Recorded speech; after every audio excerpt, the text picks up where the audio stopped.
नमस्कार दोस्तों, इस वक्त की बड़ी खबर, बड़ी जानकारी आपको दे दूं कि हूती विद्रोहियों ने इस वक्त पूरे इजराइल में तबाही मचा दी है। ऐसी तबाही दोस्तों जिसके बारे में किसी ने सोचा नहीं होगा कि हूती जैसा संगठन इजराइल की नाक में दम कर देगा, साथ में पूरी दुनिया को संदेश दे देगा कि वो किसी के आगे झुकने वाला नहीं है। हूती विद्रोही ऐसा लग रहा है ईरान के नक्शे कदम पर चलता हुआ नजर आ रहा है। तभी तो लाल सागर में कई जहाज़ों को आग के हवाले करते हुए जो ब्लास्ट होता है दोस्तों वो कर दिया है। कई जहाज़ों को लाल सागर के अंदर तबाह बर्बाद कर दिया गया है हूती संगठनों के जरिए।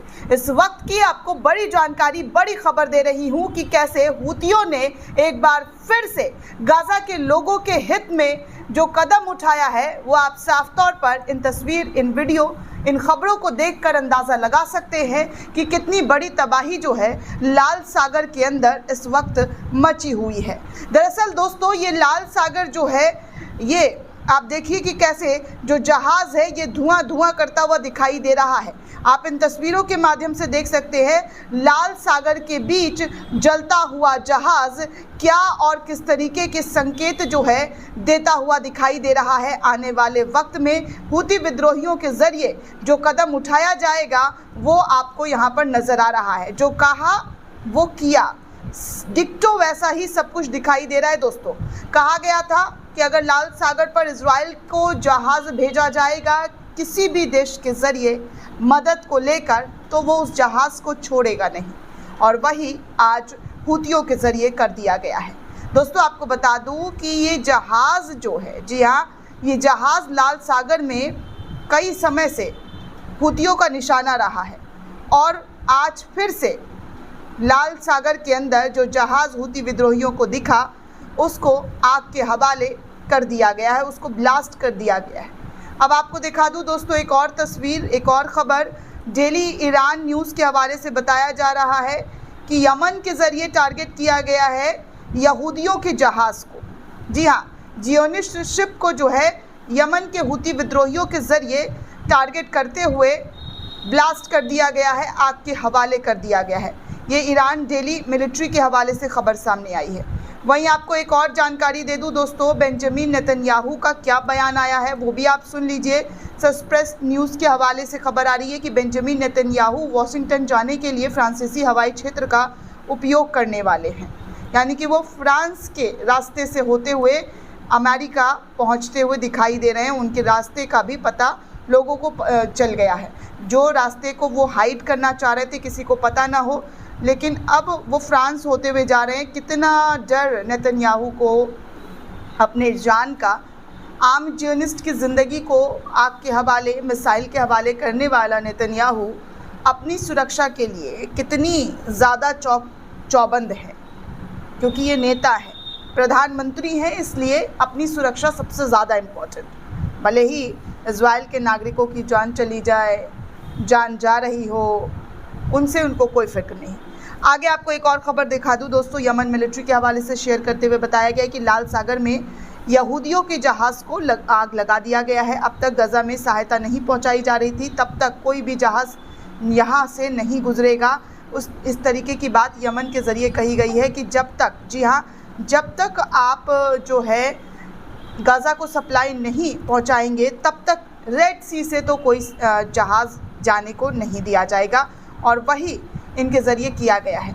आगे दोस्तों एक और यूज़र हैं, उनके हवाले से कुछ जानकारी सामने आई है कि समय इजराइल की ओर बढ़ने वाले मिसाइल की जो लगातार खबरें हैं वो निकलकर सामने आ रही है। इजराइल में ताबड़तोड़ मिसाइल जो है वो दागा जा रहा है। जहाज़ पर मिसाइल दागने के बाद अब जो है इजराइल पर भी मिसाइल दागने शुरू कर दिए हैं। तो आप साफ तौर पर इन तस्वीरों को देख सकते हैं कि यमन के ज़रिए इजराइल को एक और बड़ा चोट दिया गया है, और जो जहाज़ इजराइल की ओर बढ़ रहा था उस जहाज़ को कैसे यमनी सेनाओं ने ख़त्म कर दिया है।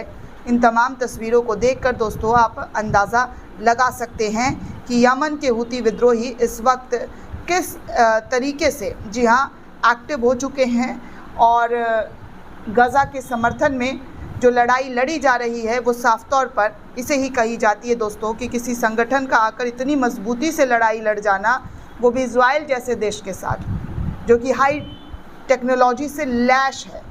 इसके बावजूद यमन जैसे संगठन, यमन की मिलिट्री लगातार इनका सामना कर रही है और बड़े लेवल पर सामना कर रही है। इनकी छोटे मोटे लेवल पर एक मिसाइल दाग दिया तो अब दागा नहीं है, लगातार दागा जा रहा है।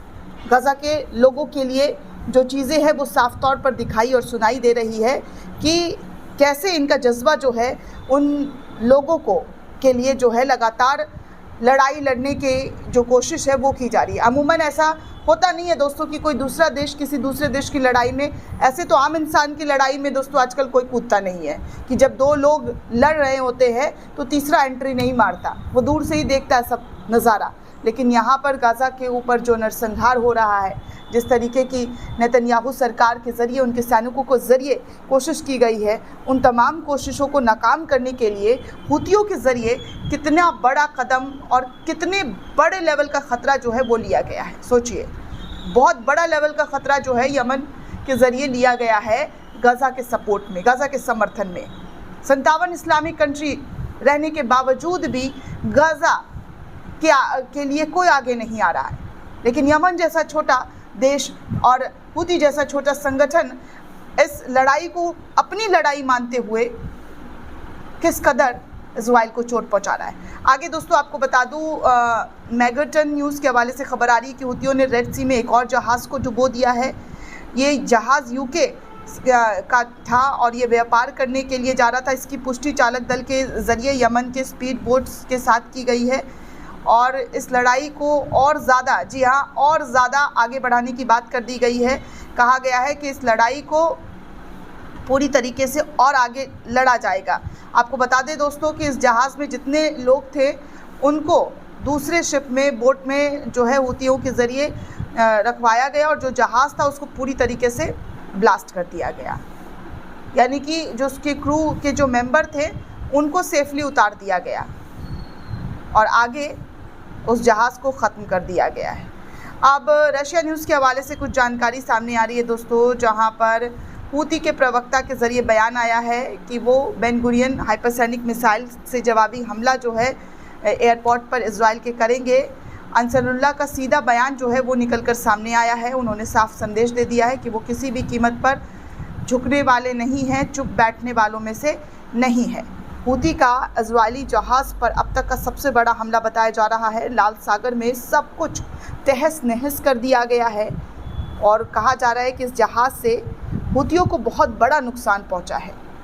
समुद्र के अंदर जो जहाज़ है वो जंग का मैदान बन चुका है। जी हाँ, समुद्र इस वक्त जंग का मैदान बन चुका है क्योंकि ताबड़तोड़ यमनी ग्रुप के ज़रिए जहाज़ पर रॉकेट और गोलियां चलाई गई है। यूके एजेंसी अलर्ट मोड पर है।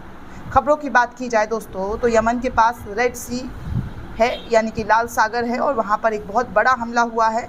छोटी नाव पर सवार बंदूकधारियों ने एक कॉमर्शियल जहाज़ को निशाना बनाया है और उसमें रॉकेट, प्रोपेलेंट ग्रेनेड और छोटे हथियार से गोली चलाई है। ये हमला तब हुआ दोस्तों जब रविवार की रात जहाज़ हुदैदा बंदरगाह के करीब 94 किलोमीटर दक्षिण पश्चिम के उत्तर दिशा की ओर जा रहा था।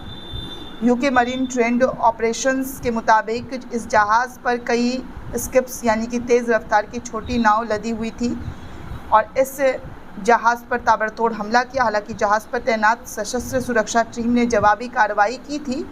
टकराव हुआ था लेकिन जान माल की कोई ख़तरे की खबर सामने नहीं आई है फ़िलहाल। लंदन स्थित सुरक्षा फर्म एम्ब्रो ने बताया है कि हमला 8 अलग अलग स्किप्स से हुआ और ये सुनियोजित तरीके की कार्रवाई थी। यहाँ पर अब तक एक दुर्लभ घटना कभी भी घटित नहीं हुई थी, लेकिन इस बार ऐसा घटना देखने को मिला जहाँ पर हुतियों ने इजरायली जहाज़ को पूरी तरीके से नष्ट कर दिया। दोस्तों, इस पूरे रिपोर्ट को लेकर आप क्या सोचते हैं, आपकी क्या प्रतिक्रिया हमें कमेंट करके ज़रूर बताइएगा। साथ ही साथ चैनल को ज़्यादा से ज़्यादा लाइक, शेयर और सब्सक्राइब करना बिल्कुल भी ना भूलें। शुक्रिया दोस्तों।